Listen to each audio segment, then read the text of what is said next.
Salut à tous, c'est Blanc Dachano, bienvenue sur cette vidéo qui aujourd'hui va parler de la voix du loser et un retour que j'ai assez régulièrement avec mes partenaires et même de façon générale quand on discute avec des potes dans le quotidien, c'est cette difficulté qu'ont les gens à accepter qu'ils sont juste normaux, standards, anodins. Alors peut-être que pour certains d'entre vous ça pique, ne serait-ce que cette idée-là, de se dire, non mais en fait, j'ai rien de spécial, je n'ai rien d'extraordinaire, je ne suis pas particulier, différent, j'ai pas de plus, j'ai pas des choses qui vont être remarquées ou remarquables, et il n'y a rien à l'intérieur de moi qui fait que j'ai l'impression d'être différent des autres.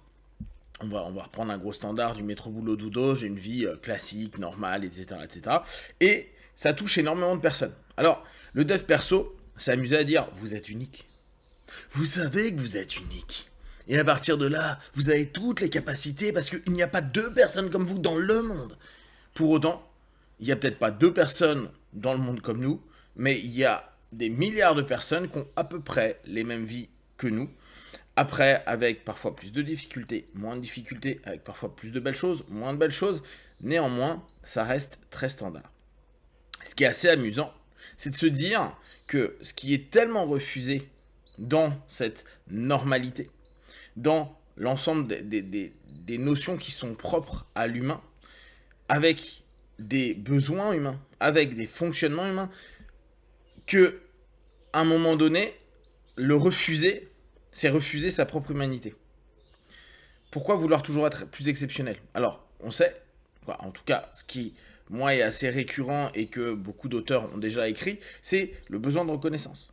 J'ai besoin que le monde me reconnaisse. Alors, parfois, on a un peu de mal à se dire qu'on a besoin que le monde nous reconnaisse, donc on se dit, non, c'est d'abord pour moi que je le fais. J'ai besoin de me sentir extraordinaire. Mais quand on ramène les personnes à dire, pourquoi tu n'arrives pas à accepter juste le fait que tu sois ordinaire et que tu peux aimer l'ordinaire? Vous savez, tous les besoins de stimulation, besoin de divertissement, besoin de sensorialité, ces besoins qu'on pourrait retrouver en process com. Ces besoins-là, déjà, ils sont normaux, mais la plupart du temps, on n'a pas besoin d'excès. On a besoin de revivre et de redonner de la valeur à ces normalités, à ces petites choses. Ce qui est assez amusant, c'est quand on lit des articles des personnes qui ont étudié ce qui était important dans la vie. Alors souvent, il y avait les autres, un moment passé, un partage, l'amour, l'amitié, etc., etc. On se rend compte que c'est pas des trucs fous. Hein. C'est pas ouais, j'ai eu mon yacht et puis j'ai fait 2 allers-retours à New York dans mon jet privé. La plupart du temps, même les gens qui ont des très belles choses, et ça constitue des plus. Et même des éléments dont ils sont capables, ils ont des compétences X ou Y, on peut prendre le sport, mais ça dure un laps de temps. T'es en lumière un laps de temps. T'es reconnu un laps de temps. D'ailleurs, c'est pour ça qu'on peut voir autant de personnes tenter de maintenir un statut de reconnaissance, que ce soit artistique, que ce soit politique, que ce soit idéologique, que ce soit social, etc. Parce que derrière, sans ça, ça ramène à cette sensation de normalité et on ne se rend pas compte que ces petites choses, c'est ce qui est à aimer, à apprécier, ou en tout cas, s'il y a un travail à faire, c'est pas développer le fait d'être extraordinaire ou son côté unique. Et pourtant, le dev perso, c'est vraiment ça qui nous entraîne. Soyez vraiment différents, etc. Sauf que, et c'est là où ça devient amusant, on est dans un monde de tendances. Donc, tout le monde veut être différent, sauf qu'on suit des tendances.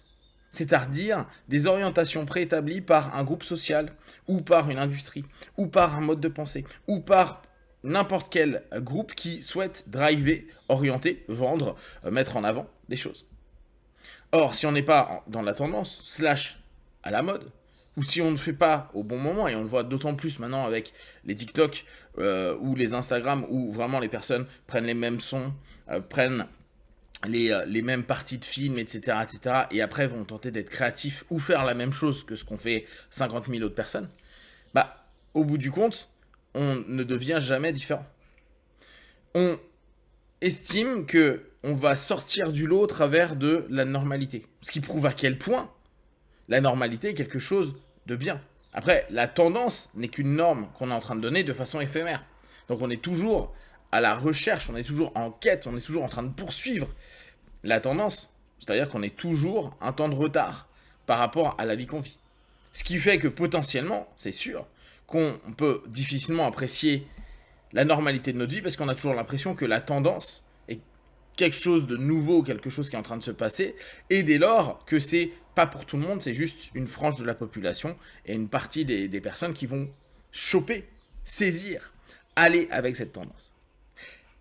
Dans la notion de la voie du loser, cette notion de, au bout du compte, j'ai pas besoin d'être forcément un vainqueur, un mec qu'on met en avant ou une femme qu'on met en avant.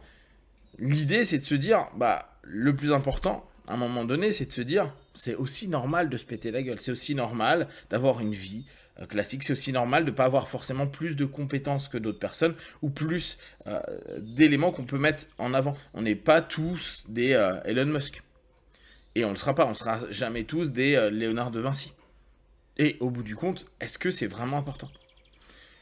Et je reviens sur cette notion, c'est qu'est-ce qui vous empêche d'aimer votre normalité ?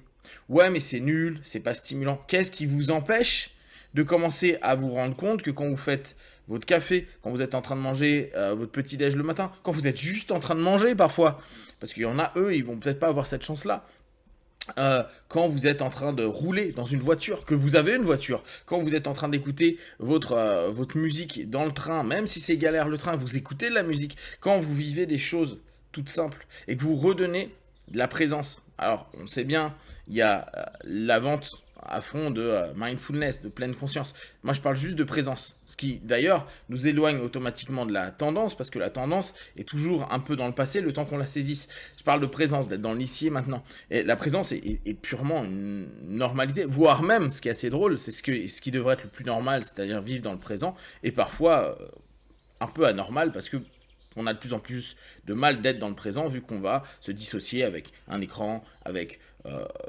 une futurisation ou un retour sur le passé par rapport à des problématiques ou des choses à potentiel, donc dans le futur, qui pourraient se passer. Retrouver la présence dans sa normalité et dès lors orienter et diriger les choses. Parce que souvent, je partage avec mes partenaires la suggestion que je donne, c'est de dire qu'est-ce qui t'empêche, quand tu es présent et que tu te rends compte que ces choses-là sont anodines, donc non stimulantes, de ne pas te mettre dans un état d'esprit.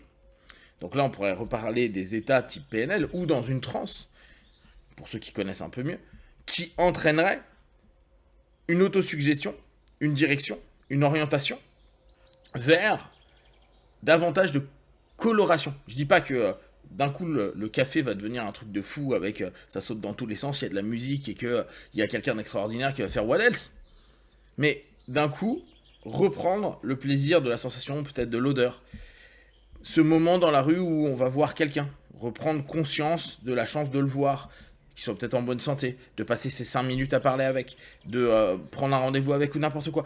C'est à nous d'être à nouveau responsables. Comme on est responsable de nos échecs, comme on est responsable de nos réussites, et qu'au bout du compte, on est responsable surtout de recadrer les choses, revoir les choses, réorienter les choses, on peut très bien se dire, oui, je suis absolument normal, et je vis une vie ordinaire, et oui, il n'y a pas d'extraordinaire, mais je peux orienter la colorisation, le mot est un peu dégueulasse, mais en tout cas, la valorisation que je vais mettre au travers de l'énergie que je vais dépenser. Et parfois, on se dit, oui, mais en étant extraordinaire, j'aurai moins cette notion-là, parce que les autres vont me rappeler constamment que je suis extraordinaire. Donc l'effort que j'aurais donné à un moment donné va me donner un retour sur investissement qui pourrait être cool. Mais au bout du compte, oui, ça va peut-être être dans l'ordinaire, et au bout du compte, c'est vous qui allez le rendre extraordinaire, mais c'est un effort que vous allez donner, et à partir de là, c'est vous qui allez colorer et créer un ensemble de récits, de storytelling à l'intérieur de vous, par rapport à ce que vous êtes en train de vivre, qui peut rendre extraordinaire votre quotidien, ou en tout cas, lui donner plus de présence, plus de consistance, plus de plaisir, ou en tout cas, plus de stimulation par rapport à ce que vous avez besoin. Si vous avez des questions et des remarques, partagez sur Facebook, YouTube, j'y répondrai le plus rapidement possible. Et comme d'habitude, de tout ce que je propose, ne prenez que ce qui est bon et juste pour vous. Testez, observez, analysez et concluez. Be one, ciao.